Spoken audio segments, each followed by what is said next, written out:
श्री राधे राधे। आप सभी का स्वागत है आप सबकी अपनी यूट्यूब चैनल में। आप लोग कैसे हैं? ठीक होंगे, बढ़िया ही होंगे और शिव भगवान की कृपा से बढ़िया ही होना चाहिए। और जिसके घर में शिव भगवान या शिवलिंग रहते हैं उनके घर में तो कोई दुख या कोई दरिद्रता होती। तो दोस्तों, आप सभी को चलिए जानते हैं मौनी अमावस पे ना करे ये 5 गलतियाँ। तो वो कौन सी है जिसे महादेव बहुत क्रोधित होते हैं। तो चलिए आप लोग वीडियो को लास्ट तक देखिए। वीडियो अच्छी लगी तो लाइक करिए, चैनल को सब्सक्राइब करिए और वीडियो में प्यार देने के लिए दिल से धन्यवाद। और आप सब इतने प्यार और आशीर्वाद दे रहे हो उनके लिए भी धन्यवाद करती हूँ आप सभी का।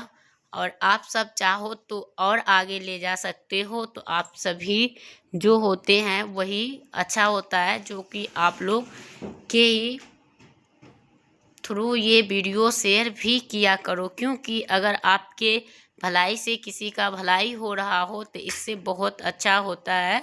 जैसे कि हम आप सब ये पूरे के पूरे यानी 5 गलतियाँ जो भी उपाय इसके अंदर रहता है, आप लोग अगर दूसरे के शेयर करते हैं, अगर वो लोग भी ये उपाय करते हैं तो उनका भलाई होता है, तो आपको बहुत सारे लाभ मिलते हैं। तो इससे ही आपका पूर्ण लाभ हो जाता है।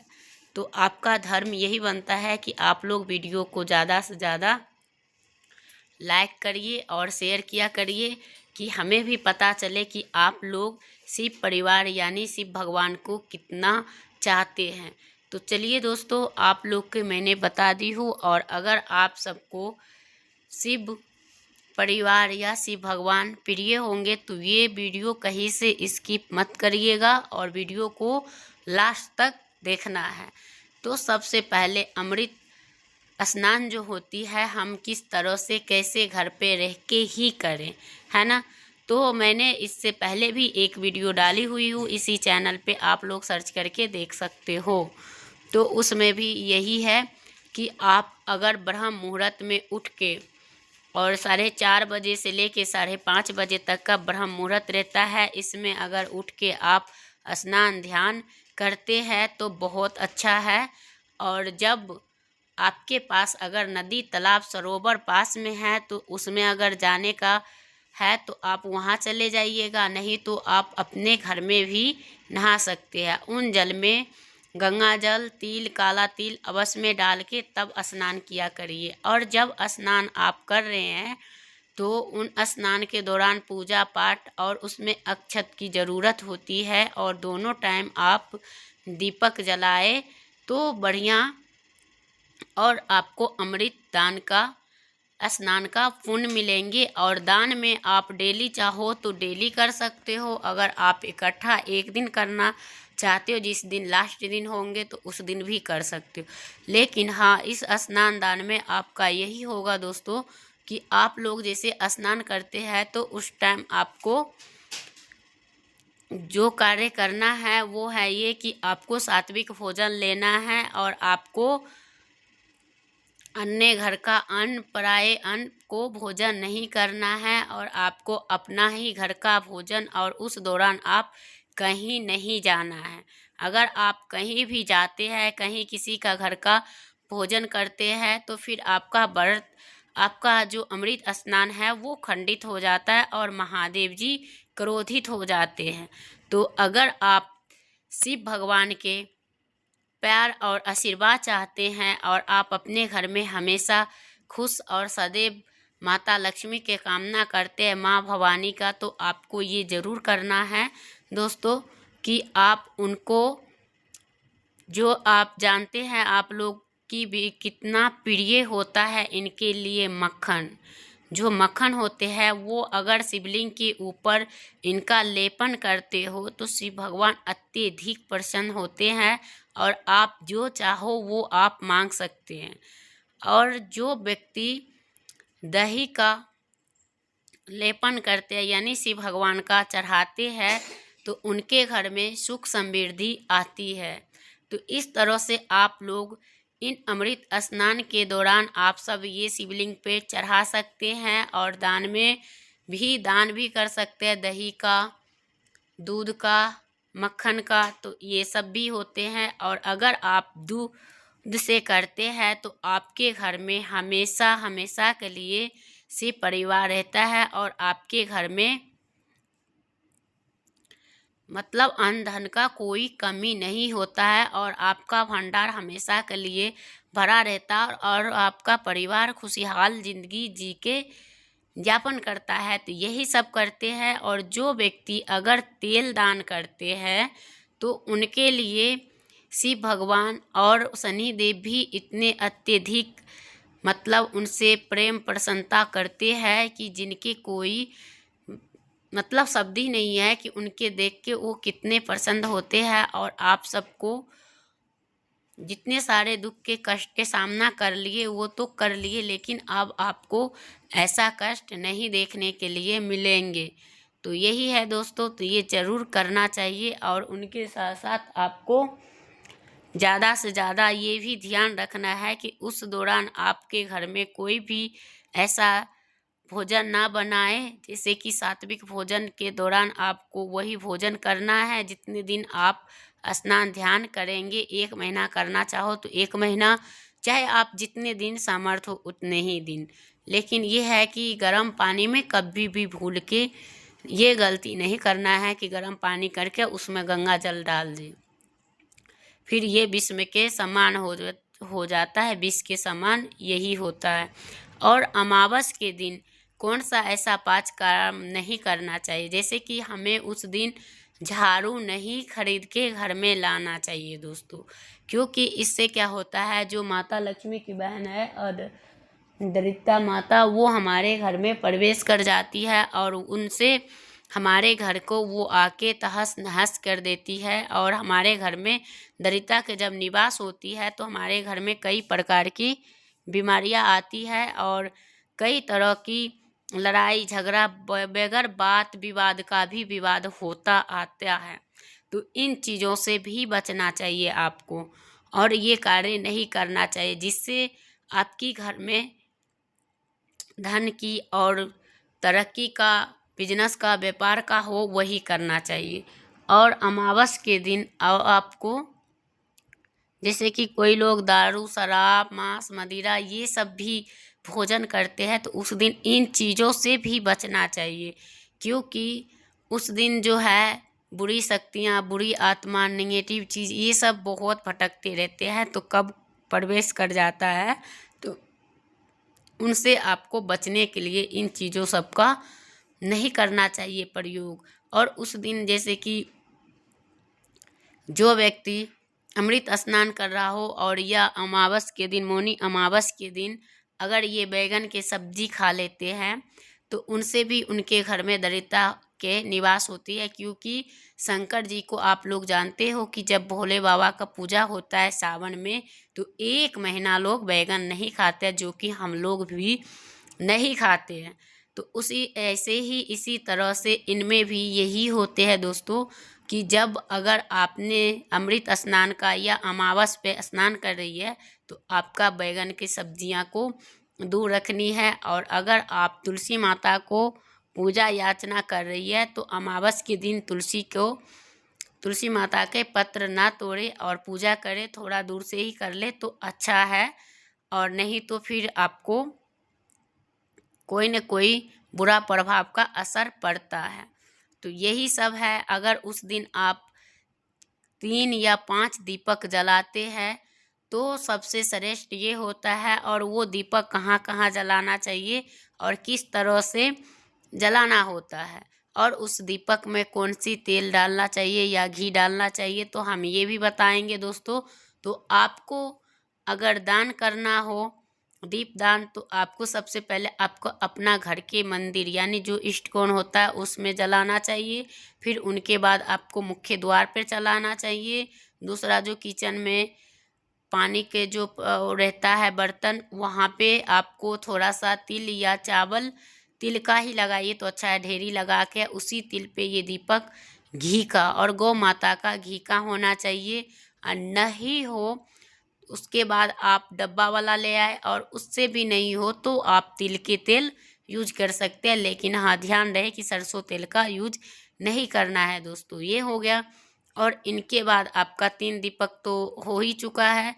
तो एक जहाँ पे जो अगर शिवलिंग रखे हैं छोटा तो वहाँ पे जला दे, एक तुलसी माता के पास जला दे। नहीं है तो आपके पास समी का पौधा या बेल का पौधा, चाहे आंवले का पौधा, जो भी पूजा वाला वृक्ष है यानी देव वृक्ष है उनमें जला दे, जिनसे कि आपके घर में धन धान्य की कभी भी कमी नहीं होगी और भगवान की कृपा से आपके घर में सदा सुख समृद्धि बने रहेंगे और होता रहेगा। तो यही है दोस्तों, और आपको करनी चाहिए। और जो लोग ये कार्य सबसे अगर उनका संतुष्ट और संपूर्ण नहीं होता है तो वही लोग ये कार्य ज़रूर करते हैं, और उनके करने के साथ साथ उनको ये भी नहीं पता होता है कि हाँ हम लोग क्या करते हैं और किस तरह से करते हैं। तो यही है दोस्तों, अगर आप ये कार्य कर रहे हैं तो आपको इन चीज़ों से भी बचना चाहिए कि जैसे कि आप किसी भिक्षुक के, किसी भिखारी को अगर अनादर या अपमान करते हैं तो आपको गरीबी की सामना करना पड़ता है और आपको कई कई तरह की संकट से भी झुलसना पड़ सकता है। तो इसलिए उनको जहाँ तक के हो तो भूखे के भोजन करवा सकते हैं, और उनके बाद जो ज़रूरतमंद हो उनको कंबल दान करेंगे तो आपका पितृलोक जो है वो देख के बहुत ही तृप्त होंगे और आपसे अत्यधिक प्रसन्न होंगे और आपको आशीर्वाद मिलेगा। तो आपके घर में जितनी सारे कलेश है, जितनी सारे घर में घर कलेश है, जो भी चीज़ है वो सभी दूर हो जाएंगे दोस्तों। तो ज़रूर एक बार करके देखिए तो आपको पता चलेंगे। और उनके बाद उस अमृत स्नान के दौरान अगर आप चाहो तो ब्राह्मण का भोज भी करवा सकते हैं, जैसे 5, 6, 7, 9 इन चीज़ों में। तो आप ये सब भी कर सकते हैं और ब्राह्मण देवता को आप दान के तौर पे कंबल भी दान कर सकते हैं, चाहे ज़रूरतमंद के करो चाहे उनका करो, लेकिन करना चाहिए दोस्तों। क्योंकि इससे जो होता है ना, तो इससे हमारे पितृ सब देख के बहुत प्रसन्न होते हैं। जो हमारे घर के देवी देवता होते हैं, कुल देवता, वो भी बहुत पसंद होते हैं, जैसे कि शक्कर। ये सब भी दान करने से हमारे देवी देवता भी अत्यधिक हम पर प्रसन्न होते हैं और हमें कई प्रकार की आशीर्वाद मिलते हैं, जिससे हम आगे बढ़ने की और हमारे परंपराएं चले आते हैं और हमें गरीबी की सामना नहीं करने पड़ते हैं दोस्तों। और हमें बहुत सारे ऐसे कामना होती है जो हमें पूर्ण नहीं होता है। तो इसी मौनी अमावस पर ये उपाय सब करके आप लोग कर सकते हैं। और जो भाई बहन को ये वीडियो अच्छी लग रही हो कहीं से भी तो चैनल को सब्सक्राइब करिए, वीडियो को लाइक करिए और ज़्यादा से ज़्यादा शेयर करिए। तो आपको शिव भगवान, और कमेंट में ज़रूर लिखिए हर हर महादेव, क्योंकि शिव भगवान आप सबको अत्यधिक प्रेम करते होंगे। शिव भगवान से तो ज़रूर ही करेंगे, नहीं करते होंगे तो कोई दिक्कत नहीं है, लेकिन भगवान को तो सभी चाहते हैं और सब अपने घर में ये गलतियाँ नहीं करना चाहते दोस्तों।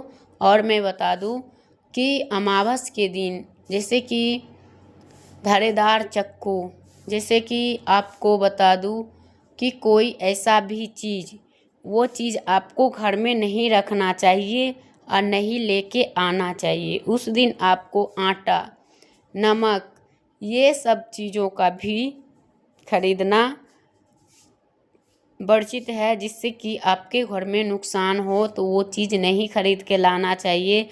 जो चीज़ से आपकी सफलता प्राप्त हो, जो चीज़ से आपको फायदा हो, जीवन सुखमय हो, वही कार्य आपको अपनाना चाहिए दोस्तों। नहीं तो फिर आपको गरीबी की सामना करना पड़ सकता है और आपको कई तरह की दुर्घटना भी हो सकता है अगर आप उन दिन के लिए नहीं मानते। और जो लोग अगर उस दिन को, अमावस के दिन के मांस मदिरा जैसे सिर धो के स्नान करना, ये सब कार्य करते हैं। शेविंग बनाना, बाल कटवाना, चाहे महिलाओं हो या आदमी, दोनों में कोई बाल कटवाए तो उससे भी उनका जो कुल देवता से लेके आपका जो ये शिव भगवान है ये भी क्रोधित होंगे और आपका कुल देवता भी होंगे, तो सभी नाराज हो जाएंगे। तो सोचिए आप कहीं के नहीं रहेंगे। तो इसलिए कहते हैं दोस्तों, उस दिन नाखून नहीं काटना। और शाम के टाइम जैसे संध्या काल या सवेरे बिस्तर पर से उठते ही जो मनुष्य अपने शरीर में उंगली तोड़ते हैं यानी कि मटकते हैं, तो वो मटकाना नहीं चाहिए। चटकाते हैं तो वो उंगली के घुट घुट की जो आवाज़ आती है, चाहे सिर में चाहे कमर में, सवेरे उठते ही और शाम के उठते ही, तो फिर उनके घर में वही जितने वो चटकाएंगे उतने ही आपके घर में दरिद्रता और बीमारी का निवास हो जाएगा, जिससे कि आप कितना भी उपाय कर लेंगे तो वो दूर होने वाला नहीं है और नहीं हो सकता। तो इस चीज़ों के बचने के लिए आपको ये कार्य और ये कदम ज़रूर उठानी चाहिए कि इन चीज़ों से बचना चाहिए। और बात रही तो आपको उस दिन नहीं तो गेहूँ खरीद के लानी चाहिए, और नहीं तो आपके चाहे आटा मैदा का हो, चाहे बाजरा हो, चाहे कई भी अन्न का हो, लेकिन आपको आटा उस दिन नहीं खरीदना चाहिए। अगर आप नहीं खरीद के ले आते हैं तो आपको बहुत बड़ी प्रॉब्लम में आप फंस सकते हैं, आप उलझ सकते हैं। तो इसीलिए ये कार्य सब नहीं करना चाहिए। और जहाँ तक का हो तो आप शॉपिंग में सोना चांदी कपड़ा वस्त्र और जो होता है कॉस्मेटिक सामान, ये सब आप खरीद सकती है। तो इन चीज़ों के लिए रोक टोक नहीं है। उस दिन आप जितना बढ़िया सोना चांदी जिस तरीके से खरीदेंगे तो उतना ही अच्छा और उतना ही बढ़िया होगा।